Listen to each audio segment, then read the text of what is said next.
Insider sources at Glenn Beck's The Blaze network have painted an extremely grim picture about the future of that network, if it even has a future. There's mismanagement of money, mismanagement of people, paranoia and personality problems, and a lot of the employees who used to work there, who have been let go thanks to the massive layoffs that have apparently been happening over the past few years, are painting a picture of that you can put this on Glenn Beck, that it's mainly due to his ridiculous personality quirks that were obvious to all of us before the network even launched, that has led to the situation that the Blaze is in right now. So here's some quotes from these sources who have not been named, but apparently have been vetted by the Huffington Post and other organizations. One said, "The few people who are still left are looking for an exit because they know the Blaze is over.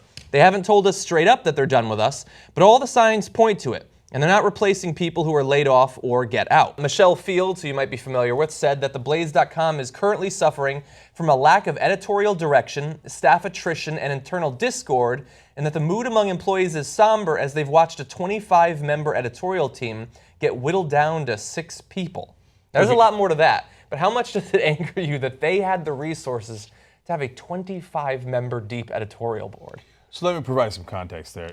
First of all, Michelle Fields came originally from Breitbart. She's the person that Corey Lewandowski manhandled. And so she's a conservative. So this is from other conservatives at the Blaze talking to Michelle Fields. So some of which still work there. Yeah, don't get thrown by the fact that it's Huffington Post, because a lot of conservatives, I Huffington Post. No, it's Michelle Fields who's conservative writing this story from her sources. Okay. Number 2, so it's not a 25-person company. It's a much larger company. Just their editorial team was 25 people. And now that's been whittled down to 6. Apparently they could have done the job with 6, so perhaps they were a little bloated, to say the least. Yeah, do you need dozens of people to make up utter nonsense? Yeah, and so this is what we've been talking about for a long time. I mean, I don't know when I get to scream I told you. Soon, right, I assure you. Okay, but yeah, they have no idea how to spend money. So they came in and going out apparently in a blaze of glory too. Like, oh my God, we got New York offices, we got offices in Texas, we're doing these giant Oval Office recreations, we've got hundreds of people working here. Like, do you understand the economics of digital media at all? And the answer was clearly they didn't. And people kept assuming that they did. You know why? Because we're silly, silly people. That's what we are. So Glenn Beck was on television. He was on Fox News. Briefly. He must be telling the truth. Yeah. This guy is a notorious liar. Why do you think that he was telling the truth about his business? Of course he wasn't. Now, in a crazy twist, at the end of this story, I'm going to defend him a little bit. Okay. Well, we'll see that. But first, we're going to kick the crap out of him. And by the way, I love the general idea that you could trust this guy with money to run a digital, like, cutting-edge company when he tries in everything from his microphone shape to his references literally to the Soviets. He believes he's still in the 50s on radio. And for some reason, they think he can run a modern online business, but he can't. So other employees report that their healthcare benefits were reduced over the summer, and then in September, all of their travel and phone stipends were cut off, which is a good sign. In June, the company closed its New York City newsroom, and the remaining employees are working from home, which we've seen happen in other companies as well in New York City. Here's a quote from a Blaze staffer who said, "We had everything when we started in 2010, a huge platform and following." We could dispute that part. "But management screwed it up with their incompetence. They made so many stupid mistakes, and Glenn trusts the wrong people, who then go and hire other bad people." Now, really interesting thing about Glenn Beck here that I would not have expected. Beck insisted his work with news be quashed, sometimes refusing to participate in a show entirely if it contained a news segment. I don't think any of us suspected that he was trying to get away from news altogether, but apparently he was. He spent Mercury's money, it's one of the investment firms that invested in the Blaze, developing films, planning amusement parks, and planning to reinvent the healthcare industry, starting by building his own hospitals. In the summer of 2013, he produced a live stage show called Man in the Moon that cost over $2 million for a single night run. Well, I guess that was a moonshot. Okay. So, no, this is part of Beck's insanity. And I told you all along that he is literally lost his mind. And that's why he would go in the gyroscope and spin around and around and around, and he thought that made him better. I'm not kidding. And so when I said that, no, that didn't make him better, he's obviously still crazy, people who are like, God, Cenk, you are so rude. No, I'm not rude. I'm logical. A gyroscope does not cure your mental health issues. And if you have mental health issues and delusions of grandeur, you think that you're going to start Disney and you're Walt Disney. You're going to have amusement parks. You're going to make movies. You know why he thought that? He said, "I'm going to affect the culture." Yeah. Okay, that's why he doesn't want to do news. That's why I'm going to do movies instead. But nobody would watch your dumbass movies. They barely listen to your radio show, let alone your online show, let alone any movies you might create. And then the delusions of grandeur go to another scale when he's going to reinvent the hospital industry. Oh, really? Are you, Glenn? Yeah. Are you? That seems expensive. No. He's one of the other employees described Beck's behavior as erratic, paranoid, and reckless. Okay, which is all incredibly fair. Get off my phone! Yeah. I think we've seen evidence of this. We also know that by 2014, he was spending increasing amounts of money based on this paranoia on things like a private jetliner so that he wouldn't have to fly with other people because they might try to assassinate him, an armored Maybach limousine, which actually sounds pretty badass, and unnecessary private security. So this is around when I think most people were thinking less and less about Glenn Beck. His paranoia was going up inversely with the amount people cared about what he was doing. No, I'm going to keep saying this until people are actually mad at me because they're starting to feel bad for Glenn Beck. He has serious mental health issues. I don't know, maybe in the piece where we're not supposed to say crazy anymore. Okay, whatever phrase you want to put on it, he ought to get real help from a real doctor, not an idiot quack who tells him to go on a gyroscope. You know what those things are? They strap you in and you just spin you around like this, okay? Yeah. I don't know, I'm not supposed to call it crazy, but that's crazy. Yeah. That's nuts. And he tried what many people do, which is finding a new religion. That can work temporarily for some people, maybe, but apparently it didn't stick with him. Yeah. Okay, so now let's break down the more important part here, which is not about Beck specifically, but about conservative media overall. They have two problems. One is revenue, the other is expenses. So, number one, they're not that popular. So they had no chance at a digital media empire because there's not that many people who watch him, period. Just because he was on TV, everybody gets googly-eyed. They're like, oh my God, Glenn Beck, everybody watches him. I saw him on TV. I'm 55 years old and I saw him on TV, right? So I'm sure all the 25-year-olds are watching him. Number of 25-year-olds watching Glenn Beck is not zero, it's one, Tommy Lahren, because she works there.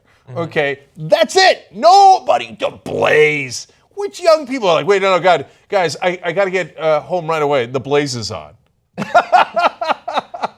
Okay, that's not a thing that exists, okay? I had a relative who was younger than me who liked Glenn Beck briefly, but he eventually wised up. Okay. I'm not going to name him. Okay, they're not going on digital media and yada, yada. Okay, so the number two problem is the expenses, which we laid out for you guys. They have no business sense. It's so ironic because all they are is welfare queens. But they take welfare not from the government, but from the rich. Because conservative media is not based on capitalism. It's not meant to survive in a free market. It's not popular enough to survive in a free market.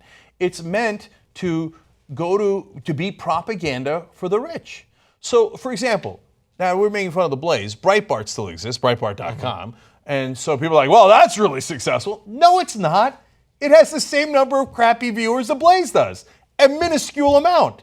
The reason that the Breitbart is not bankrupt is because the Mercer family, who also controls Donald Trump, they're the ones that put in Kellyanne Conway and Steve Bannon from Breitbart as head of the Trump campaign. They're the ones who gave $13 million to Ted Cruz. They're the ones who secretly control all of conservative media, think tanks, etc. Again, with the Koch brothers, I'm talking about macro phenomenon here, right? So these guys give money to politicians and they buy them, okay? They give money to think tanks and they get propaganda. They give money to conservative media and they get propaganda. They get marketing. So, for example, the Mercers have put in reportedly over $10 million into Breitbart.